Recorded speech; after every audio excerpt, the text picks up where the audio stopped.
Hi friends, এই দেখুন আমি আজকে একটা নতুন রেসিপি রান্না করছি। আমি কখনো কোনোদিন খাইনি, অনেকজনের মুখ থেকে শুনেছি এটা এইভাবে রান্না করা যায়, কিন্তু আমি কখনো খাইনি। আজকে প্রথম রান্না করছি, দেখুন কি রান্না করছি।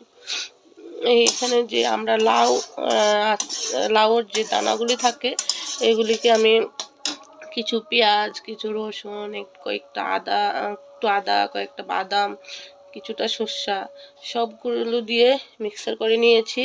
করে নিয়ে এখন এখানে তেলের মধ্যে সম্বাদ দিয়ে দিয়েছে। দেখি এটা রান্না করে কিভাবে খাওয়া যায় কিনা। আমি তার জন্য একটু করে রান্না করেছি। প্রথমে আমি একটু খেয়ে দেখবো, বেশি করে রান্না করে ফেলে তো লাভ নেই। তো প্রথমে একটু করে রান্না করেছি, কারণ যদি বেশি করে রান্না করে হাজব্যান্ড ছেলে যদি না খেতে চায়, তাই আমি একটু করে প্রথমে আজকে রান্না করছি। আমি কখনো খাইনি সত্যি। যদি ভালো লাগে আপনাদেরকে আবার বলবো।